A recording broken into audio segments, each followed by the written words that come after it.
देखिए बेटा, मैं आपके सामने और सभी मैं गार्जियंस हूँ और अपने मित्रगणों से और सभी से अनुरोध करता हूँ। मैं जो भी कुछ बोलूँगा मैं आपके लिए अपने बच्चों के संबंधित कुछ वीडियो लेके आ रहा हूँ। SRD educational academy Banpur Kagal hostel से हम कुछ इस तरीका का कुछ ऐड करना चाह रहे हैं जो सबकी समझ में आना चाहिए।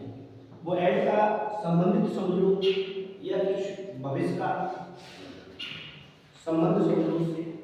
कुछ जो मीडियम प्रकार के बच्चे हैं, हाई लेवल के लोग हैं, वो तो एक हाई फाई अकेडमियों में, अच्छे कॉलेजों में, इंस्टीट्यूटों में जाके हमारे बहुत मीडियम फीस है और मीडियम ही उस लेवल से जो काम करने का है, मैं उस काम को मीडियम फीस में पढ़ा सकते उस काम को समझने की कोशिश करेंगे। हमारे बच्चों की बहुत कम फीस में, कम मात्रा जो भी फीस लगी हमने अपनी, उसका हम दिनचर्या के हिसाब से जो भी खान पीन लेते हैं, एक समय का नाश्ता है सुबह का, उसके बाद 10 साढ़े 10 बजे खाना भी देते हैं, उसके बाद में खाने के बाद में 2 ढाई बजे फिर नाश्ता देते हैं, फिर नाश्ते के बाद में 6 साढ़े 6 बजे हम उनको खाना देते हैं। और पढ़ने की जो दिनचर्या है उसको भी आप टाइम से समझेंगे। सुबह 5 बजे से बच्चे हमारे नहा धो करके फ्री होकर के पढ़ने की कंडीशन रखते हैं। फिर 7 साढ़े 7 से उनको प्रेयर में बुला करके उनको कंप्लीट कराते हैं। वो स्कूल की पढ़ाई के लिए तैयार हो जाते हैं। स्कूल की पढ़ाई के लिए तैयार होने के बाद में उस तरीका से अपने आप में उस तरीका से पढ़ाई के लिए तैयार होते हैं 1-1:30 बजे तक, ठीक है ना। 1 बजे तक पढ़ाई करने के बाद में फिर उनके लिए हम होमवर्क देते हैं स्कूल का, जो भी उसे हम 3 साढ़े 3 बजे तक बच्चों के होमवर्क को कंप्लीट कराते हैं।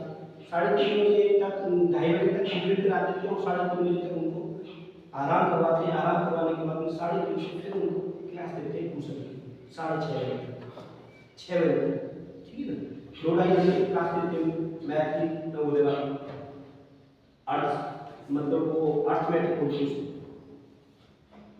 उसके बाद में उनको इंग्लिश का ग्रामर, इंग्लिश से संबंधित, जीके से संबंधित, जीएस से संबंधित, इसे बोलते हैं हम अपने आप में कंपटीशन लेवल की जो भी कोचिंग कराते हैं। ये कोचिंग क्लास है। क्या है? ये कोचिंग क्लास है। कोचिंग क्लास में अंतर है और स्कूल में अंतर है। स्कूल क्या है और कोचिंग क्या है? बाई चांस स्कूल की पढ़ाई से आगे नहीं बढ़ पाता है बच्चा, कोई भी 10th पास करेगा प्लस 12th पास करेगा, उनको सर्टिफिकेट मिल जाता है। 10th 12th करने के बाद उनको सर्टिफिकेट मिल जाता है हाई स्कूल का और 12th का। उनको सर्टिफिकेट प्राप्त होने के बाद में वो पढ़ने के लिए आगे जाता है, तो कहीं भी तैयारी करने जाता है, कहीं भी नौकरी देखने जाता है, कहीं भी कोई भी XYZ उनके आगे बढ़ने के लिए तैयार हो जाता है। उसमें XYZ वो उसके लिए 1 से 12वीं क्लास तक वो पढ़ा, उसको पढ़ाया गया सिर्फ किताब। हाई स्कूल में पास होना है वो किताब पढ़ाई गई, इंटर में पास होना है वो किताब पढ़ाई गई। उनको जिस टेस्ट में पास होना है, जो जॉब पानी है, उस जॉब के लिए उन्होंने कुछ भी नहीं बताया। उस जगह पे मैं भी वो टीचर हूँ, मैं भी वो टीचर हूँ,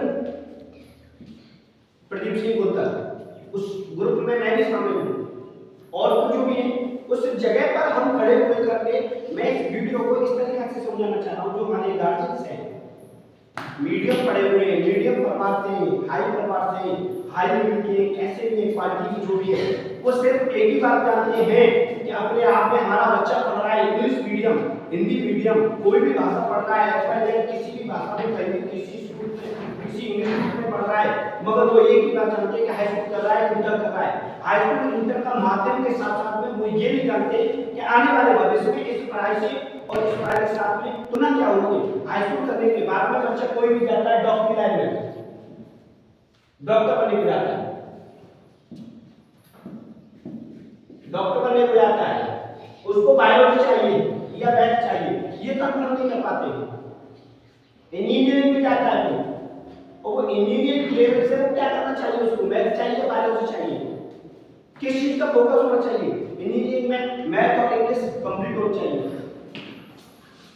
डॉक्टरी में इंग्लिश और बायोलॉजी कंप्लीट होनी चाहिए। उससे क्या है, वो बच्चा अपनी लाइन पकड़ लेता है।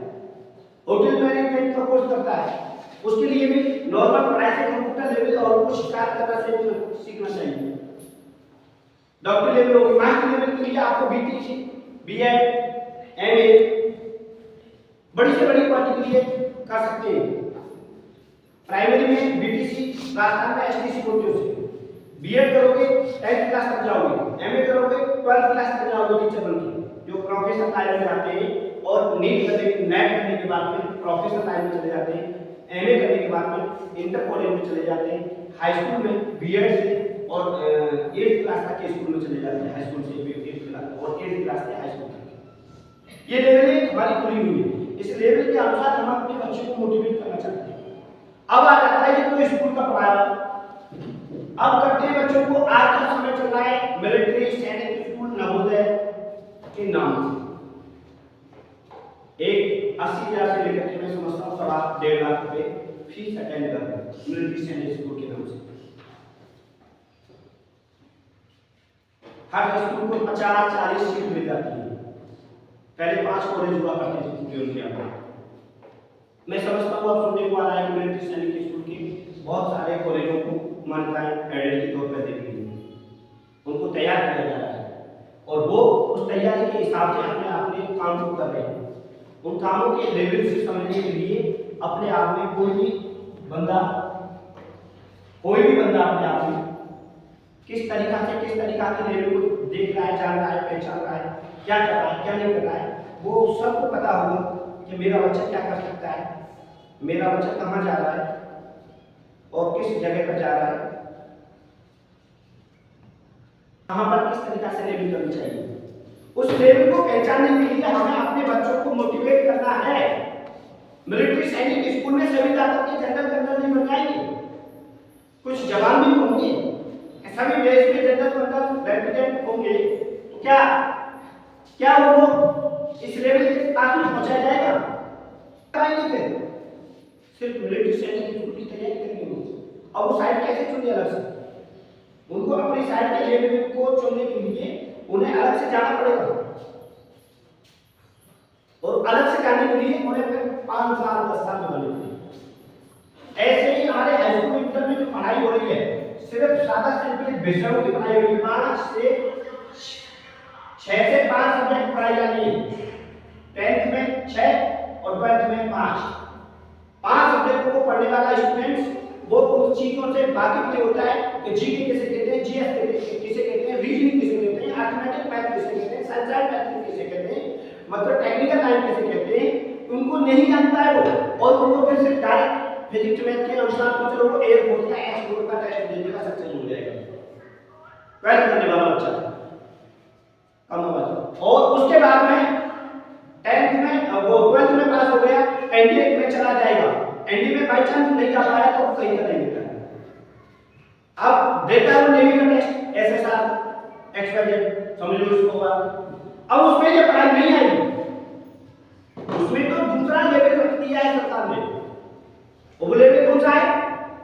Arithmetic math, reasoning, GK, GS, English तो कुछ पढ़ी वही फंस जाएगी आपकी।